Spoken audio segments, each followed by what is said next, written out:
What's up, YouTube? Happy Wednesday. CHF here, bringing you another episode of Coaching Handheld Football, and I am super excited today, guys. The defensive update is here. We can build our own defensive schemes, and today I am going to bring you my first scheme. It is actually going to be a 4-3 zone blitz scheme. I'm going to run you through what the scheme is, how it works, what it's designed to stop, but I first want to talk about what this update means, guys, and how you should approach it. So first off, do not have your entire league use the same scheme. It makes it predictable.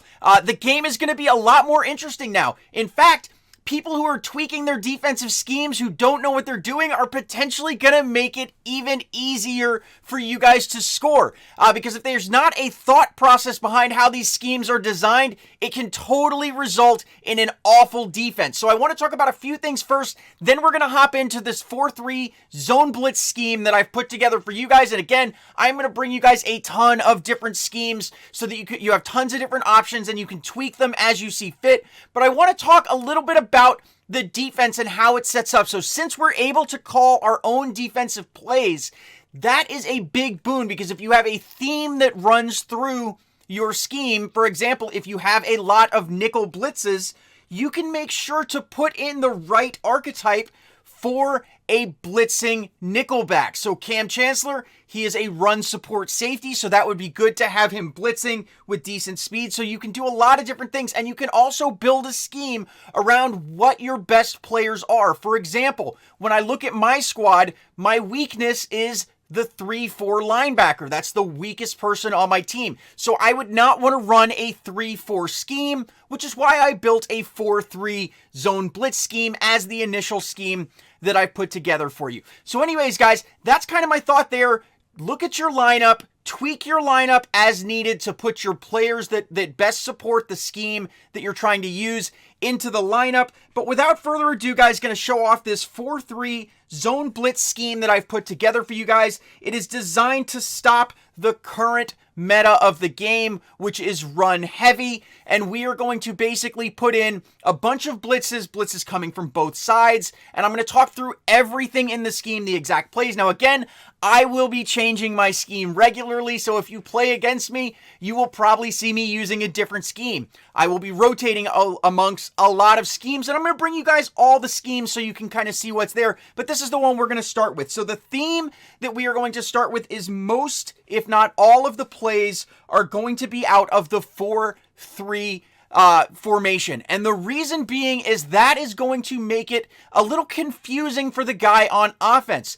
They're not going to know what to expect when they're always seeing that same pre-snap read, because you're always coming out in the same formation. So let's go ahead and take a look. I'm going to save the 2-point conversion for the end. Now, a good way to look over what's in your scheme is just go to favorites. If you go to favorites, it's going to show you what's there, what's highlighted. Now, when you make a change to your scheme, you would have to go in there and hit confirm. We don't want to put cornerback dogs man in there. So for first down, okay, first down, I actually have a total of 4 different plays here, okay? And the reason for that, it's basically going to be a 25% random chance of what they get. I don't want them to see the same look every first down. You'll see that in some situations, I only have 2 plays. First down is one where I want them to see a lot of different looks. I don't want them to see the same play, because once they figure out how to beat that, if they get that same play every first down, they're just going to gash you all 3 drives. So what I have here is I have set corner blitz 3, tango, engage 8, and cover 3 sky. You'll see that all 4 of the plays are running cover 3. The reason I do that, cover 2 has a big weakness that it can get gashed by post routes. Cover 3 is a lot harder to throw against. Now what you have there is I've got blitzes coming from both the right side in corner blitz 3 and tango, as well as engage 8, which is going to be a heavy blitz coming from the left. A lot of people are saying, oh, just use a bunch of engage 8. A bunch of engage 8 is going to get you gashed. A short, tiny dump-off route will take it to the house against that with a little bit of stick skills, because everybody is rushing. Something like FL Drive, you throw it into the flat, you make a safety miss, you're gone. Then I've got a little bit of coverage in there because I don't want them to get super comfortable and think that they're just going to pass on first down, pass against the blitz. So I've got a little cover 3 sky in there guarding the flat routes. So that's the idea. I want to shut down the run, so I'm doing that with some run blitzes, but still have decent coverage out there. Moving on to second and short. you'll see that I basically have run blitz plays with decent coverage here. Second and short, chances are they're probably going to run the ball. So I basically have tango and strong slant 3. Reason being is I've got a blitz coming from one side and a blitz coming from the other side.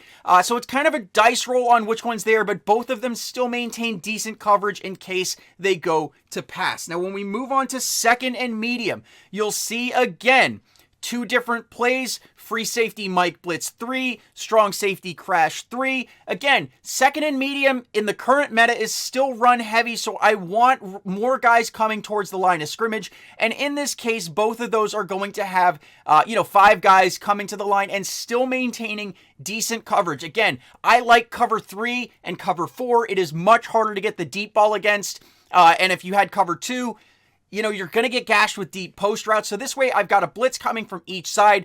Again, the whole purpose is just to slow down the running game and force them to pass. Now, when we move into second and long situation here, you're going to see that I have cover 4, 4 buzz flats, and 4 buzz spy. And you're going to see this is going to be a theme throughout this scheme. It is a lot of cover 3 blitzes and then cover 4 heavy coverage in long situations. The reason I like this play, you've only got 2 rushing, so you've got a total of 9 guys dropping into zone coverage, blanketing the field. It's extremely hard to run it or to throw against, and if you're running in that situation, you've got decent coverage across the field where when guys come up to gang tackle, they're going to shut things down, and just having that slight variation there between the 2 plays can make somebody not get too comfortable. Sometimes there's going to be a spy, sometimes there's not, because what'll happen is if people start to realize that you're going to go, only have 2 guys rushing, they're going to have all day.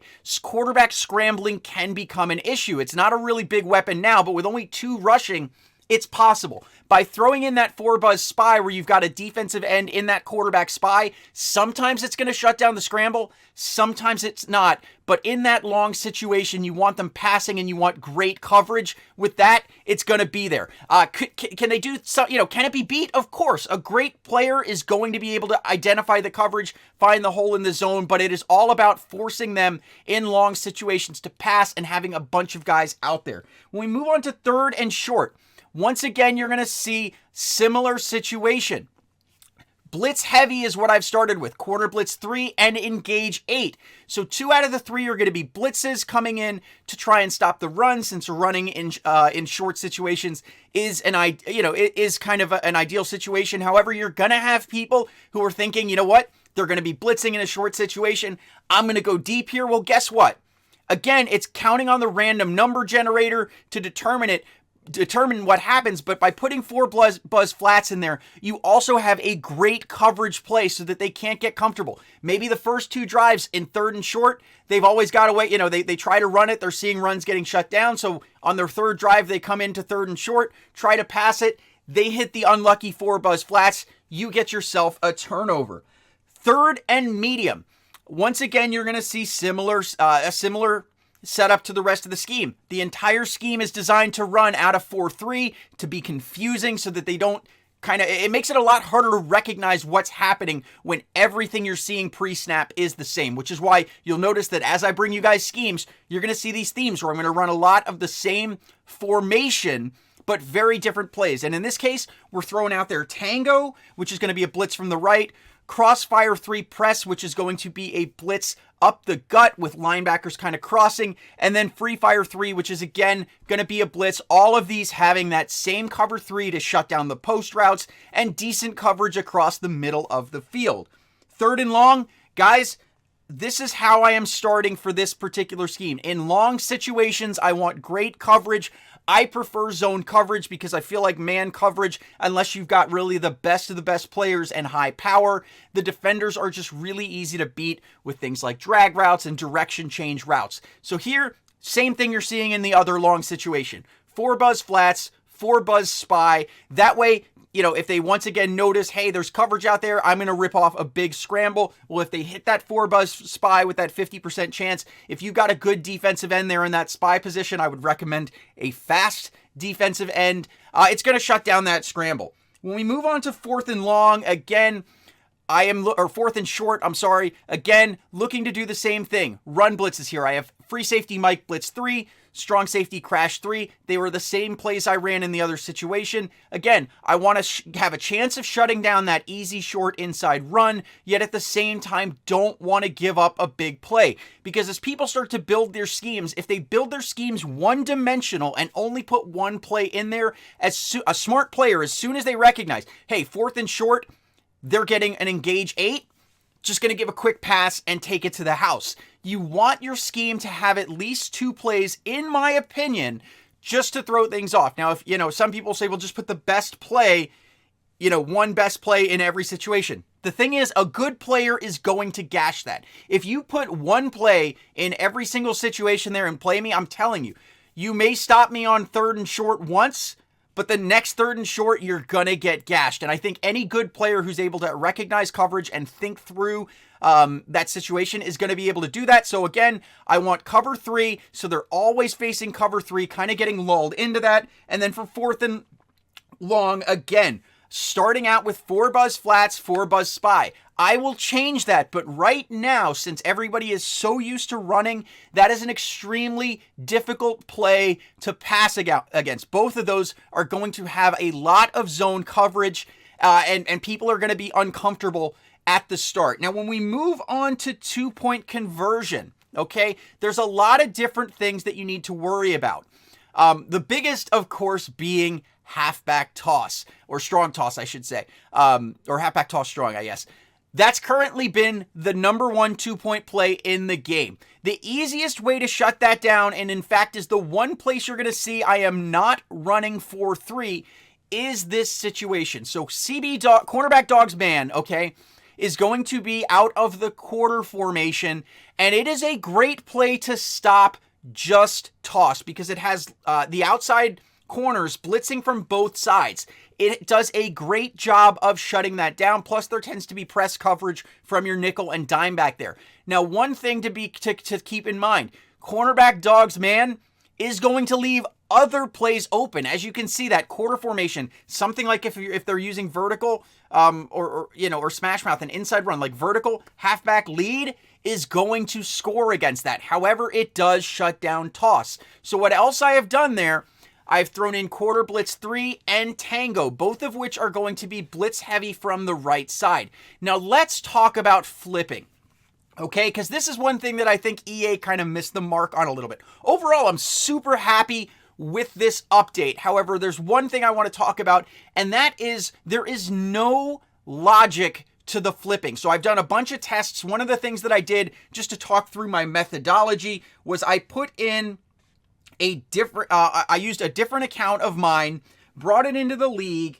and I assigned a single play for every single possible situation. Let me find it here real quick to show you just kind of the methodology that I used for it. And it was this one right here, okay? Cat Blitz 3. What you'll see is this is a dime formation cover 3 blitz. You have a cornerback and the nickelback blitzing from the same side. So it is extremely easy to identify whether or not that play is flipped. Why? Because you have both guys either coming from the left or both guys coming from the right. So what I did is I put that in literally 1 out of 5 every single situation. And then what I did is I went out with a simple flat passing route, FL drive. If you've seen it, fullback just runs out into the flat.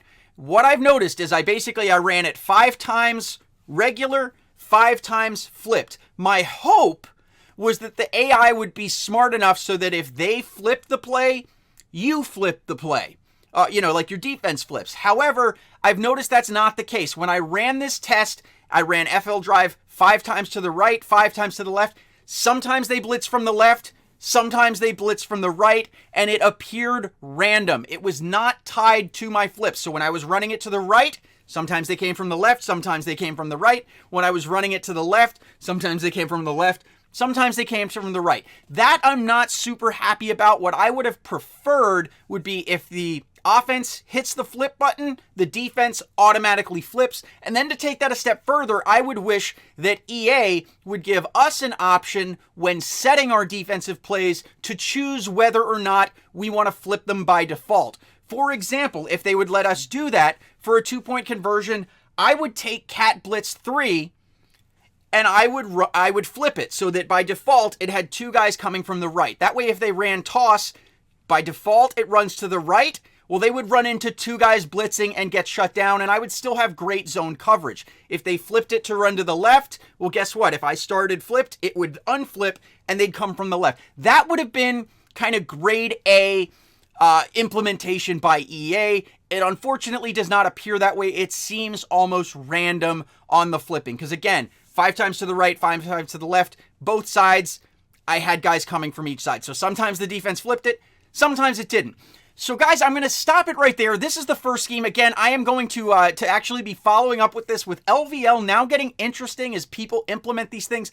I'm stoked because I can go back to bringing LVL to the channel, since every day I'm potentially facing different looks, different reads, and able to walk you through that, as well as being able to show off how my schemes perform. So when I drop a scheme for you guys, I may run it for a couple of days.